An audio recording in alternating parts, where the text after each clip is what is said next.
Hey guys, Tarke here. For today's SSF update, I'm just going to talk over the build, give my thoughts on it now that I've kind of completed what I want to do over some bossing footage, because in the last 24 hours, having done all the bosses blind, I've gone through, done them all again, and going into them the second time round, once you know what the mechanics are, super disappointing. But let's first talk about my thought process on the Caustic Trickster. So I ended up playing it to 94. My main motivation for picking it up was I got an Azaneth's Chant drop. Really enjoy using the Azaneth's Chant. I ended up taking the Azaneth's Chant off once I got a 6th Queen of the Forest, just because I wanted to mess around with the new influence bases, and it felt really bad rocking a bunch of uniques, because then I just couldn't influence anything. I had a pair of Hunter gloves I was stuck with because they'll give me a bunch of spell suppression, then a unique helmet, unique chest. Only being able to influence my boots felt boring, so I ended up subbing out the Azaneth's Chant, but I have plans to use it again later on in the league. So I managed to do all the new content in the game. I do think a large part of that is because the new content's pretty undertuned. So in the past, when I've played Caustic Arrow, I've been able to get up to red maps and farm red maps pretty comfortably with just a +2 bow, but I've needed a +3 bow and SSF to comfortably do all the new endgame bosses. I'm currently doing everything on just a +2. I'm having slow boss fights, but I think it might just be because the bosses are so underwhelming once you know the mechanics that I am comfortably doing it under-geared. So what you're seeing right now is a 6-link bow with +2 to bow skills, crafted chaos multi, no other damage mods. I've got a single dot multi quiver. You can have a double dot multi quiver. I don't have an empower. I'm using efficacy and life tap in my links, which are low effectiveness links. Like I'm not using conk effect. I'm not using empowers because I don't have one. I'm missing damage over time multiplier on my amulet and on my gloves. I had 0 damage mods on my belt or my rings. We had no bonus damage from my chest. I think the only damage rolls I had outside of the bow, amulet, and quiver was I had crafted damage for non-Vol skills during Vol lockout on boots.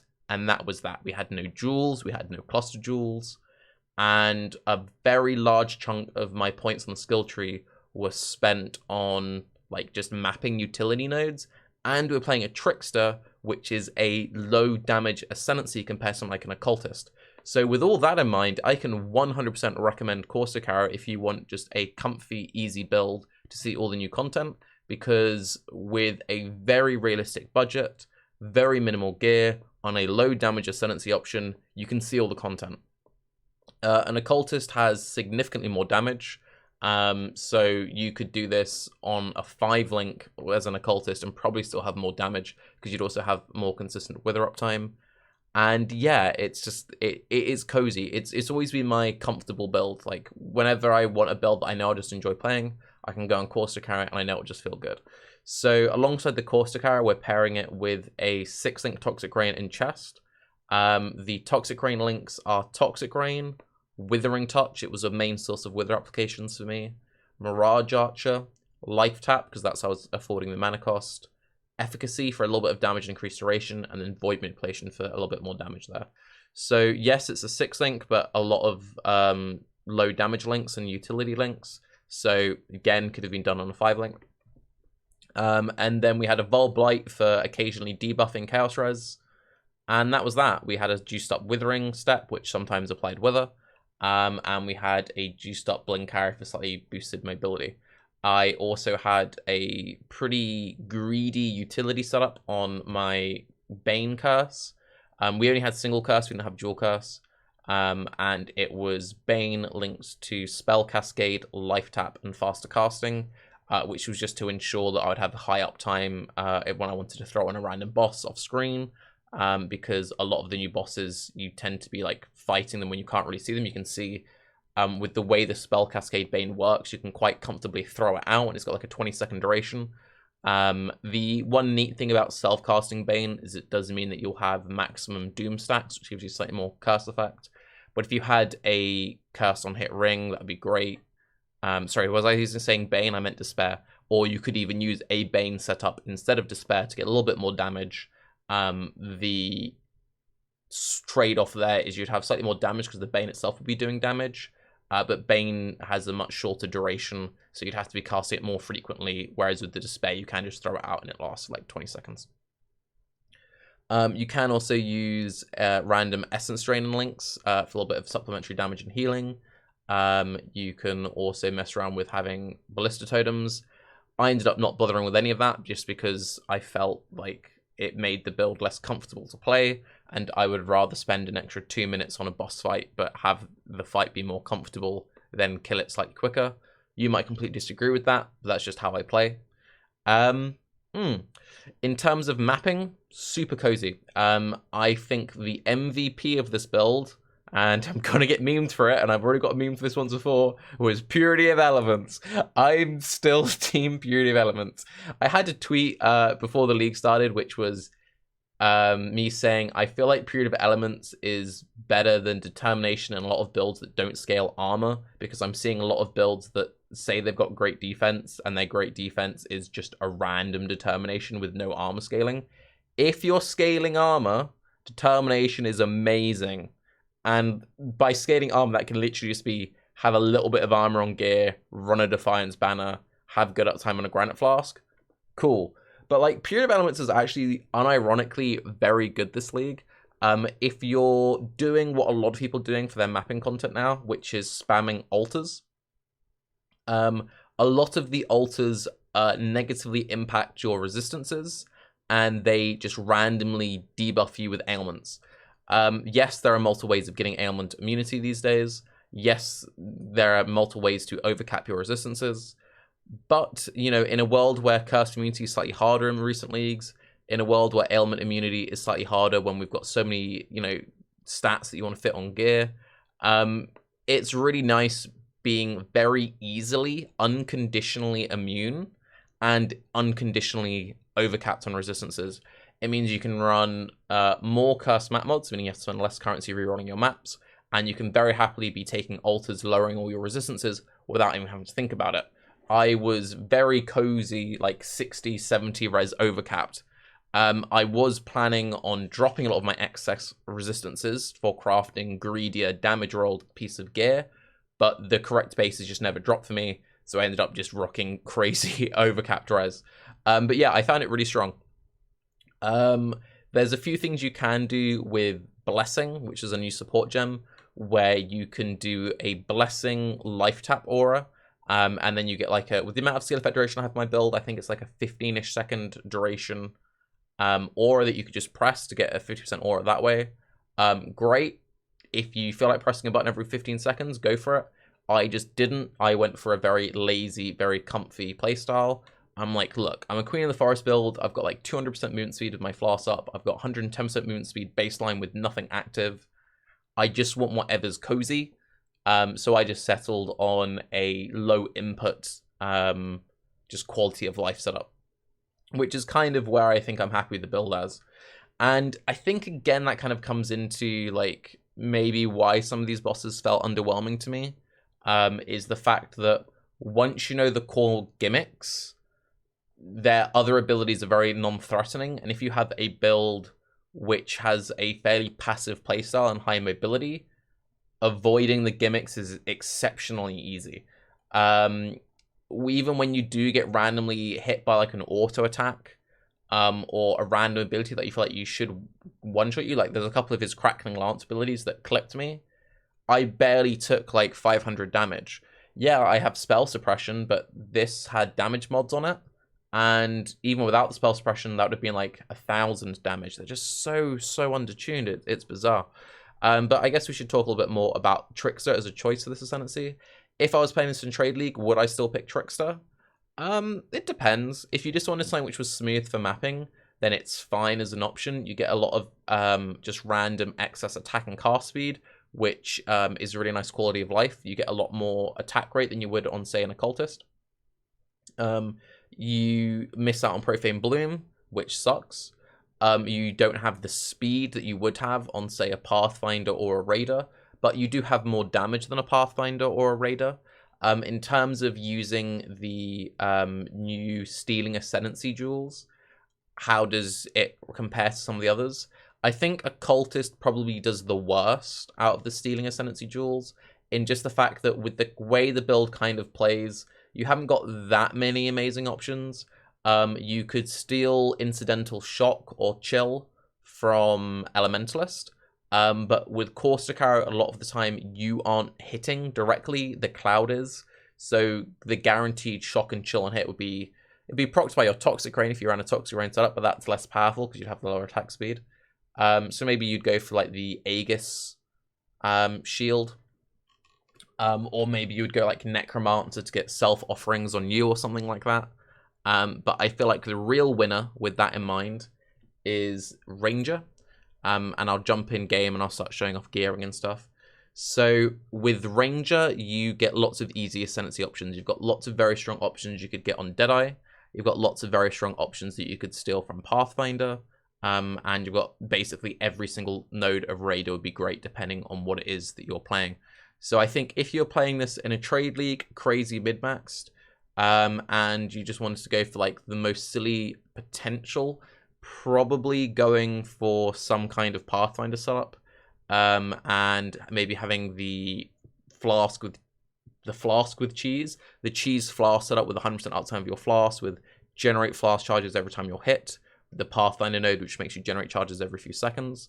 You could maybe even come up with some interesting setups with Scion. I think Scion could be kind of cool with the new Ascendancy jewels. But yeah, let's quickly show off my skill tree. Again, nothing fancy, didn't have any jewels, didn't have any cluster jewels. If I had jewels or cluster jewels, I would have ran them. It was pretty much a case of pick up all the very obvious damage nodes. Once I did that, pick up the obvious life nodes. Once I did that, pick up the nodes I needed to cap my spell suppression. Once I did that, pick up utility stuff like Fleetfoot for more movement speed, high uptime of Withering Step and Blink Arrow. In terms of masteries, Mana Reservation, Effect of Withered, Grace Reservation, Area of Effects while affected by a bow, some life, cannot be maimed, cannot be hindered. You could swap these out for any really reduced effective curses is probably what to go for, or the Corrupted Blood if you didn't have Corrupted Blood stuff elsewhere. Less damage taken over time. I did particularly like Leaf Shade. The Leaf Shade, 10% less damage taken over time, and the reduced damage taken over time from Trickster meant that I could really just ignore, for the most part, dots. I would have like a full second of, wait, I'm taking damage? Okay, maybe I should move from this. And then I step out of it. A little bit more increased effective auras. Chaos multi per chaos res. Didn't even have capped chaos res. The more chaos res you have, the more powerful that is. Goes to show just how crazy overcapped I was in terms of resistances for the most part. And some increased evasion rating, and this was more movement speed, I believe. Yeah. If I was going to be cutting nodes to fit in cluster jewels, I'd probably be cutting off, maybe wouldn't go past Herbalism, probably cut off everything underneath Herbalism, shove in a big setup here, and then make up for life on 2-point jewels. 7, 14, 21%, that's 25% life there. And then you could fit in 2 more jewels off the back of your mediums off the large to make up the lost life down there. But yeah, would definitely rate the build. I'm probably going to continue playing it as like my mapping character. But next up, I want to make a bossing build. Because while I can boss very comfortably on this build, I find the bosses really boring. So I want to just be able to get rid of them quickly, rather than having very prolonged, boring fights. I've got a few interesting items that I could use for a second build. I've gotten 2 of the new Elder Bows. Exarch, no. Eater of Wild Bows now. I've gotten the Exarch Shield, which is quite interesting. I've gotten 1 of the Ranger Jewels. I've gotten a Volcanus, which is particularly strong for Explosive Trap. Explosive Trap Inquisitor is a very interesting build. I also have a Profane Proxy with pretty interesting bleed immunity and all-res corruption there. I've got a 6-link ES and evasion base. I've got a Searing Touch. I've got a Fire Exposure pair of gloves. I've got 2 2120 Wave of Convictions, +1 Fire Skill Gems. The Cover and Ash Ring, and then that's just a random multi thing. Also, Intuitive Leap is very good in Witch in this part of the skill tree. So something in this part of the skill tree would be good because you can pick up Infused Flesh, you can get these block nodes, you can get the Herald nodes. It's very good in that part of the skill tree. Devouring Diadem. We have some Lightning Trap stuff, which could be kind of interesting. We have a Lightning Trap thingy. In terms of other uniques, I've got like 3 Dead Reckoning Jewels. I want to do Skelly Mages. In terms of minion stuff, I also have a Soul Rest. Last I heard, Soul Rest was good. It's not something I've looked into in quite some time. Got a pair of Barons. I've got a bunch of Obscurantus. Mind of the Council. Ancient Skull. Chains of Command. Ashrend is good for Explosive Trap. Joffrey's. Beacon of Madness boots. For gloves, I've got Great Old One's Tentacles for Impale stuff. I've got a pair of Algor Mortis for Sap, which is very strong. Nothing interesting in terms of belts. Got a Signal Fire. I have the base off bow, which I could upgrade you with the Signal Fire. Could be interesting for like a burning arrow setup or something. Nothing that or inspiring in terms of maces. Axes, just some okay starter axes. Rage of Seventh Sun is kind of interesting. I've heard good and bad things about Dancing Dervish. I've heard that it's really good now. I've also heard the AI is awful. Baron Astra is kind of interesting for something like Blade Trap. Tempestuous Steel, I've got 3 of these, so I could corrupt some. Very good stat stick for Shield Throw or Shield Crush. I've got a Poet's Pen. The Volcanus is really the main thing in terms of daggers. I've got 2 Touch of Anguishes. I've got 2 Wasp Nests. So I've been interesting in terms of rings. I've got an Ember Wake and I've got a Barracks Grip. Oh, I also have a sadly just pure resistance-based Herald of Thunder. Amulets. Finally got an Ungol's Harmony. Which I might throw back onto the Bleed Bow build. I got a Blightwell. Inziri's Foible I got really early, actually. Astramentis. And that's pretty much that, except for like 1 or 2 random little bits and bobs here and there. So yeah, if you've got any suggestions for me, let me know. I'm probably going to continue mapping on this character for a couple more days. While I try and work out what's what. And I guess I should kind of show off my Atlas skill tree, because I'm going to do a big respec, or I am currently mid-big respec. And you can see I've run out of regrets. So if my routine looks a little bit awkward, it's because I'm currently specking out a lot of stuff. Little nitpick or little annoyance I've had with this. So I've respec'd my Atlas tree a lot in the last 40-ish hours. And I don't know if it's bias or there's something bugged with the numbers, but it feels like whenever I spec into a mechanic, the mechanic shows up less. So I spec'd into all the breach nodes and then didn't get any random breaches for like 40 maps and was like, well, this feels awful. And I know that you can force these mechanics with scarabs and such, but in SSF you can't guarantee which scarabs you're going to get. That being said, I've got a lot of scarabs because the game likes to give you a lot of scarabs. But yeah, so that felt a little bit rough, so I ended up specking out of it. I specced into the harvest nodes for a while. Never saw harvest and was like, maybe I should just be boring and spec into Harby. So I spec'd into Harby and I'm like, oh, this is in every map. This feels way better. So yeah, I'm keeping Expedition. Expedition is just very fun. I've also got a bunch of logbooks saved up that I'm very excited for. I've gone all my Betrayal crafts. I'm specking out of Betrayal. I'm probably going to keep Intelligence Gathering just so that I'm getting regular Katarinas, because the Katarina fight is quite rewarding. And getting the Cane of Ulamak can always be interesting for certain builds. So the plan is to regret all of these nodes. I'm probably going to keep Enriched Entities because I quite like it. I'm keeping all of these Influence pack size nodes. These are very, very strong. And they just influence pack size. So I believe this also works for like Conqueror influence stuff. My plan is, with all the points I'm going to save from dropping these excess nodes from here to here, these excess nodes up here, is I'm going to come across and I'm going to pick up all of these because these nodes will scale with these. So I'll then have 40% increased influence pack size. And then along the way, I can pick up Crystal Resonance and I can pick up these Strongbox nodes. Little bit disappointed that the like breach stuff just felt like it never procced. Likewise, I've had corrupted gaze for 3 days and haven't seen a single 5 or 6 stat abyss jewel. Could just be unlucky. I know that you can get it from using the abyss reward arch nemesis stuff, but yeah, I'll probably keep it for a couple more days. If I still never see it proc, I might spec out of it. But it does feel like there's a bit of a weird discrepancy in power level between things that are always active and things that are conditionally active, which kind of makes sense. But then I feel like the power level of nodes that are always active should be significantly weaker, so that when you do get that breach proc, it's like, yo, this feels good.